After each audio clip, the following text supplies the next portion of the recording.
Convidamos nesse momento o excelentíssimo juiz federal Sérgio Fernando Moura.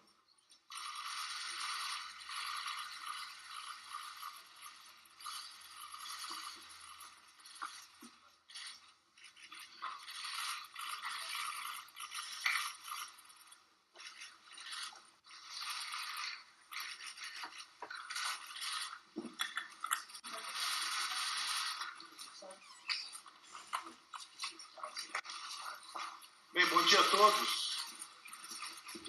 Antes só de começar essa entrevista, eu gostaria a compreensão de todos para algumas considerações iniciais de alguns esclarecimentos que eu gostaria de fazer. Desde que eu aceitei esse honrado convite para compor o Ministério da Justiça e da Segurança Pública, para mim tem sido uma despedida da magistratura e da Operação Lava Jato a cada dia, e eu tenho recebido diversos pedidos de entrevistas de jornalistas, alguns que já conheci durante essa Operação Lava Jato, e realizar essa coletiva foi a forma que eu reputei apropriada para atender todas essas solicitações individuais.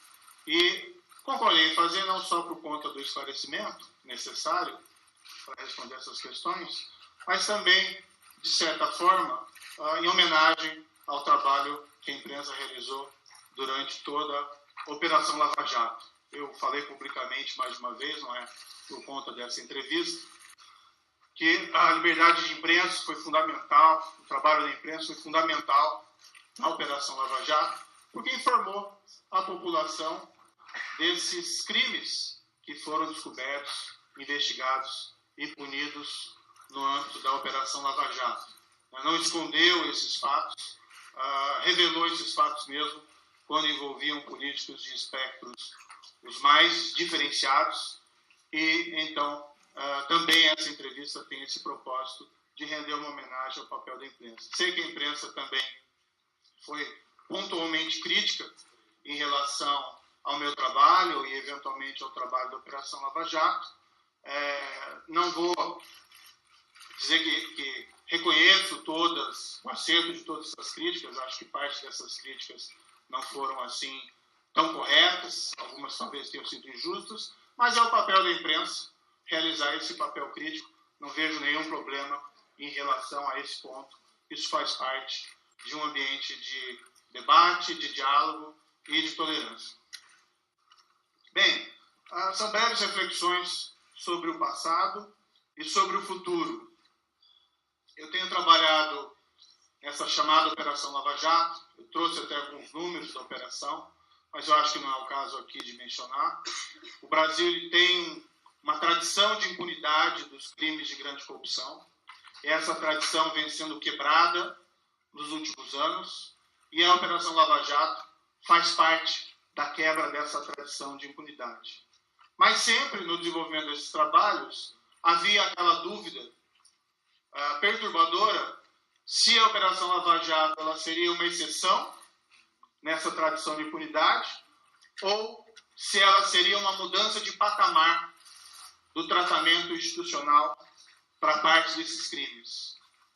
Eu trabalhei nesses casos, posso dizer aqui, assim, eu como outros, com bastante dedicação, com um certo custo, e o que mais me perturbava era essa sensação de que um dia a minha sorte e a sorte da Operação Lava Jato poderia ser encerrada. Não faltaram momentos de tensão ao longo dessa operação, seja por pontualmente decisões que acabaram reformando, algumas pontuais decisões nossas, depois as decisões foram revertidas. Eu lembro aqui já em maio de 2014, uma decisão do ministro saudoso ministro Dionísio Zavascki, que colocou em liberdade naquele momento todos os presos. O próprio ministro Dionísio Zavascki voltou atrás, mas aquele foi um momento de tensão.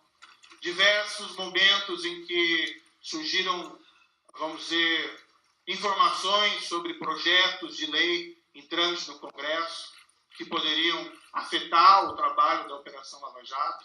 afetar o trabalho que se realizava de quebrar essa tradição de impunidade, como a discussão que houve sobre o projeto de abuso de autoridade, que sem cuidados poderia ser uma criminalização da atividade hermenêutica.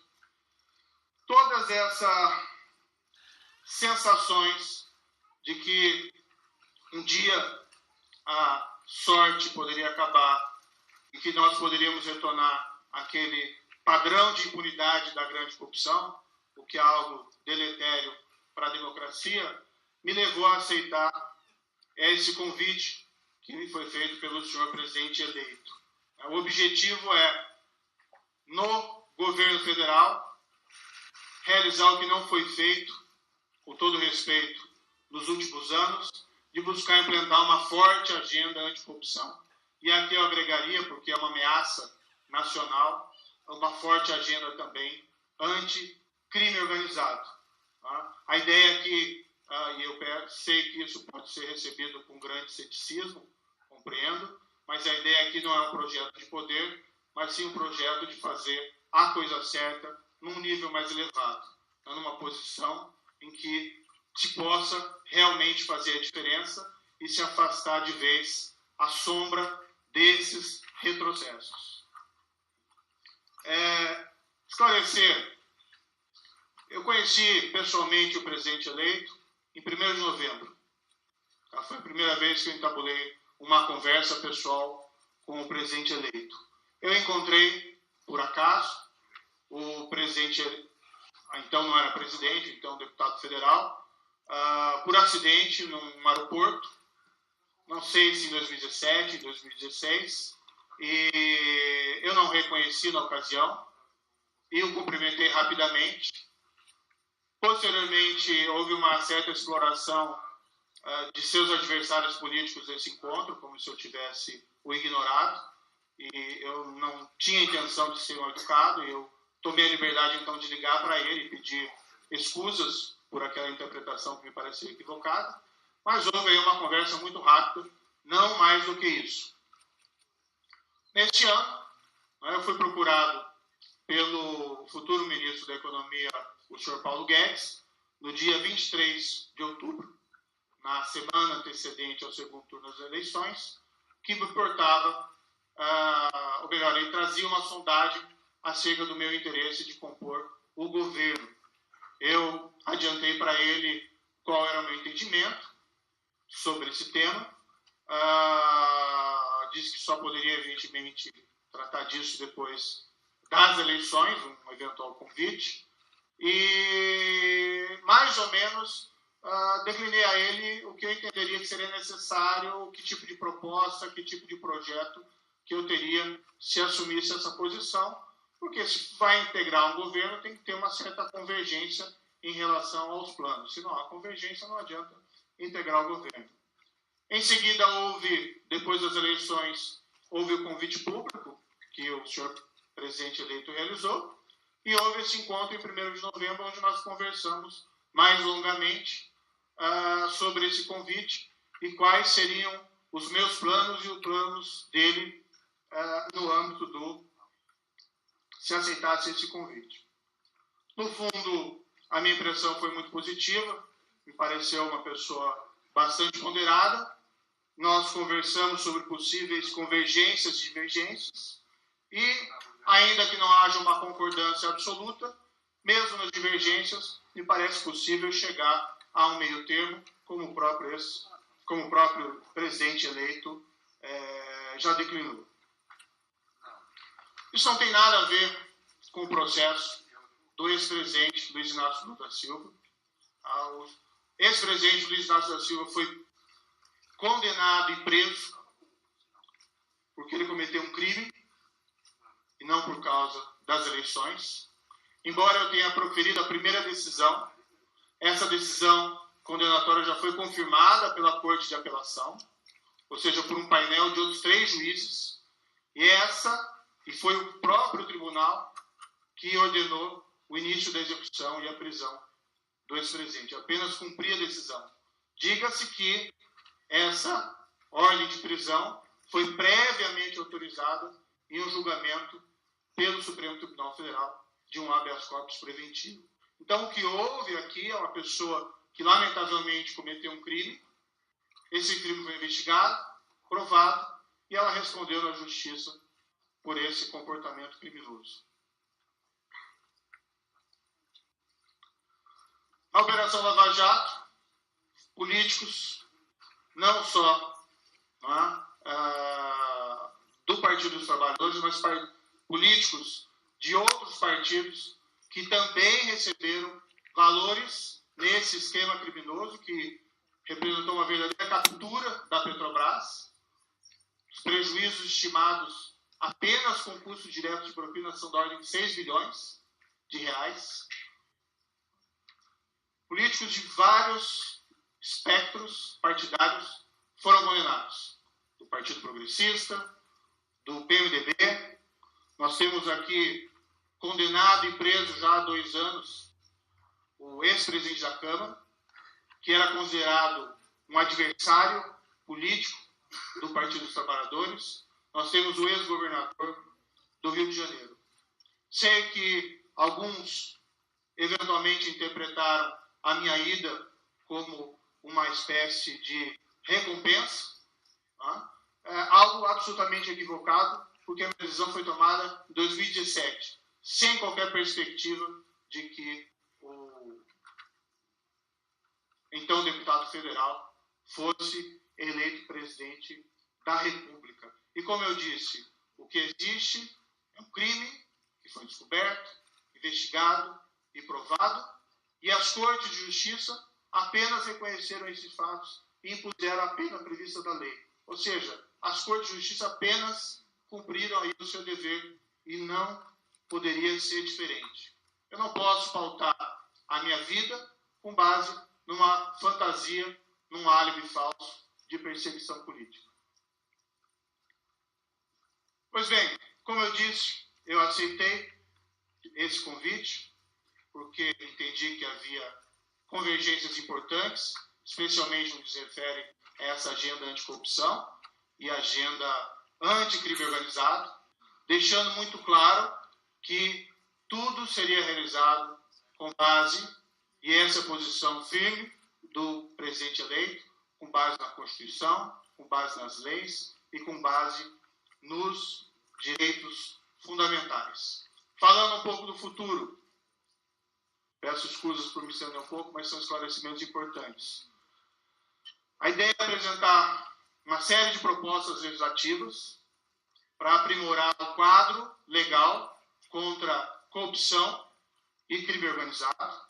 Essas propostas ainda estão sendo elaboradas. Eu não tenho condições de adiantá-las, porque não é uma decisão apenas minha. Essas propostas vão ser elaboradas, vão ser apresentadas aos demais componentes do governo, inclusive o presidente eleito, e será avaliada também politicamente como isso deve ser apresentado perante o Congresso Nacional. A ideia geral é resgatar parte das propostas das 10 medidas contra a corrupção do Ministério Público, também utilizar, e já falei com o representante do Brasil da Transparência Internacional, o senhor Bruno Brandão, resgatar, utilizar em parte essas propostas que foram formuladas pela sociedade civil organizada, Transparência Internacional e Fundação Getúlio Vargas, principalmente, são as novas medidas contra a corrupção. A ideia é que essas reformas sejam propostas simples e que possam ser aprovadas em um breve tempo, sem prejuízo de que propostas mais complexas, e existem várias propostas um pouco mais complexas dentro dessas novas medidas, sejam apresentadas no momento um pouco posterior ou paralelamente. Mas a ideia é apresentar alguma coisa simples e de fácil aprovação no âmbito do Congresso. Muito rapidamente, exemplos que não são definitivos. Como eu disse, há necessidade de discutir.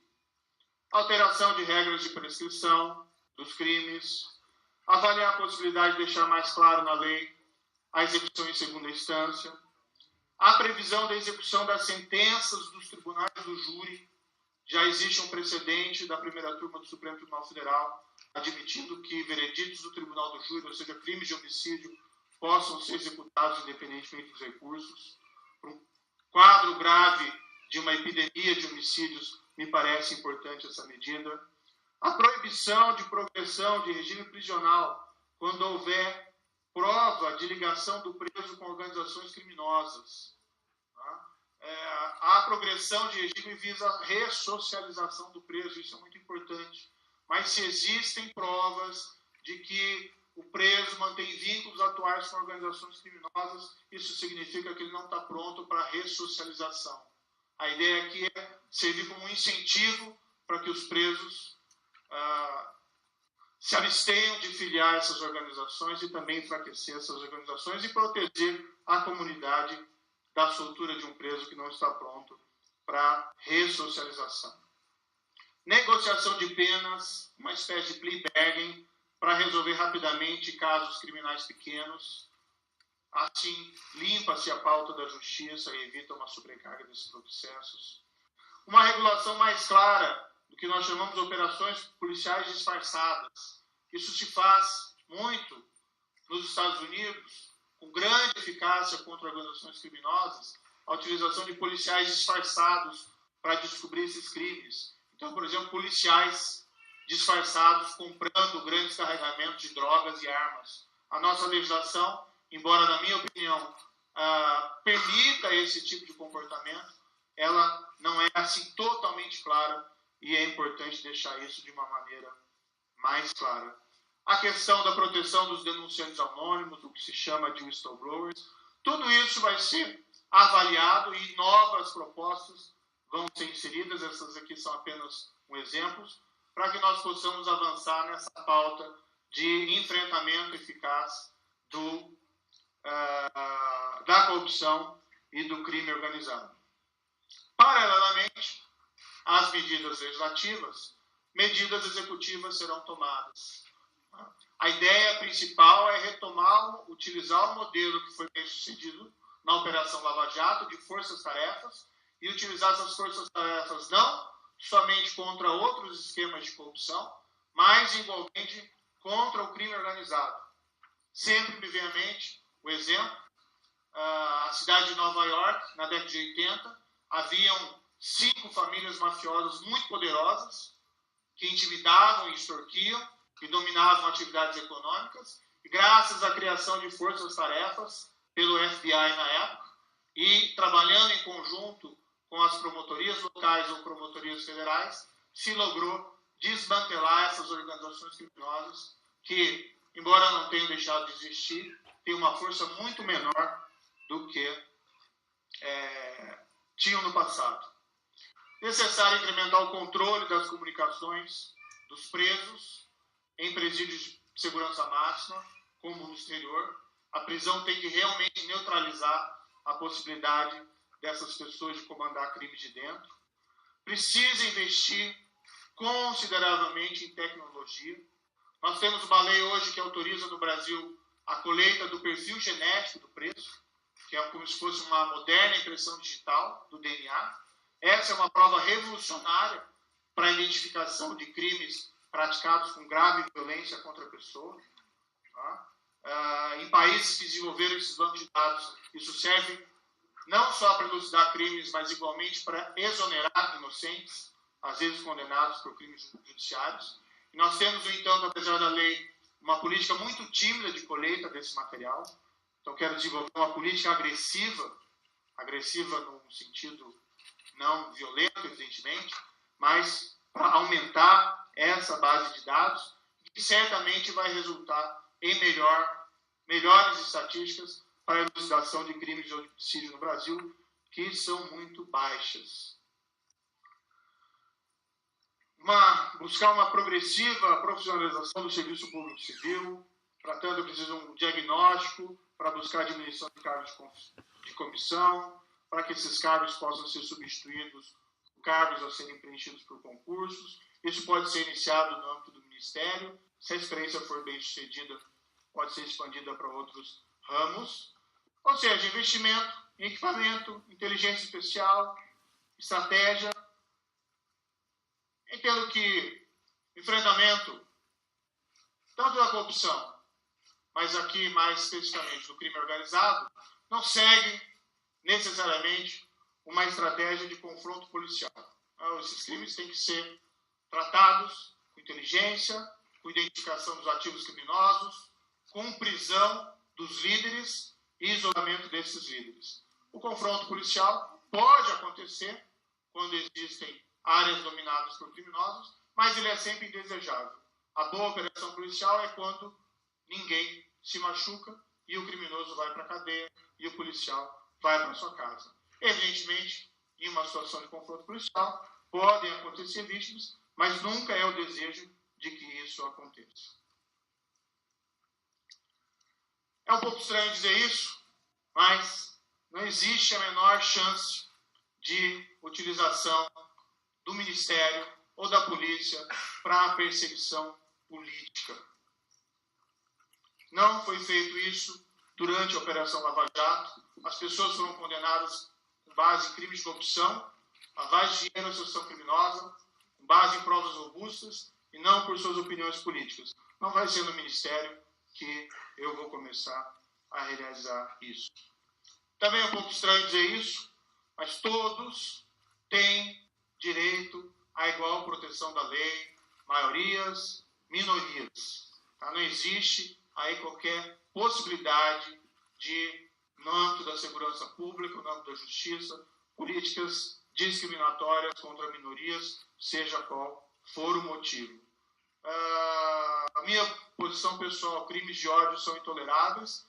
Isso tem que ser resolvido normalmente pelas polícias locais, mas, se for necessário, pode-se até mesmo movimentar o aparato da Polícia Federal para que crimes de ódio sejam solucionados. Não desconheço o problema que envolve o assassinato da ex-vereadora Marielle Franco e do senhor Anderson Gomes. Eu acho que é um crime que tem que ser solucionado. Eu, assumindo o Ministério, pretendo me inteirar melhor dessas questões e ver o que é possível fazer no âmbito do Ministério. Pretendo chamar ao Ministério pessoas absolutamente qualificadas e sim nomes que trabalharam na Operação Lava Jato, tanto por terem sido testados por sua eficiência como por sua integridade, estão sendo considerados. As indicações virão a seu tempo. A relação com os demais poderes será absolutamente harmônica e respeitosa, Congresso e Supremo Tribunal Federal, como é absolutamente necessário. Tudo vai ser feito com base na Constituição, com base na lei, com base nos direitos fundamentais. Mas a Constituição, essa é a minha crença, não nos condena à inefetividade do serviço de segurança pública ou à impunidade da grande corrupção ou da corrupção sistêmica. A impunidade dos poderosos, econômica, politicamente, ou desses grandes chefes criminosos é inconsistente também com a Constituição. Já estou mantendo contatos com os ministros Jungmann e Segovia sobre a transição. O ministro Jungmann e o ministro Segovia. Desculpe, perdão. Torquato. Lápis. Vale por uma notinha. Um momento de humor. Né? Muito perdão. Perdão, especialmente o ministro Torquato. O ministro Jungmann e o Torquato sobre essa transição. Tá? Eu não tenho ainda, eu fui surpreendido por esse convite e a confirmação para mim também foi algo que teve um impacto, foi uma decisão tomada somente na quinta-feira, então eu não posso lhe dar detalhes sobre a estrutura, o orçamento desses ministérios, mas os senhores e senhoras podem ter certeza que nós aprendemos rapidamente essas questões e vamos tentar repetir, embora sejam críticas, vamos tentar repetir o mesmo padrão de relativo sucesso da Operação Lava Jato na gestão desses dois ministérios. Eu acho que houve avanços, tem que se reconhecer avanços em relação à justiça e segurança pública nos últimos anos. O ministro Jungmann, em especial, criou esse fundo de segurança pública, que é algo relevante para o país, está buscando desenvolver uma política nacional de segurança pública. A justiça também tem iniciativas relevantes e importantes, mas nós vamos tentar aí, com humildade e esperando contar com um pouco de sorte, vamos tentar aprimorar esses serviços no que forem realizados. Peço desculpas pela extensão dessas considerações iniciais e abrimos para perguntas, então.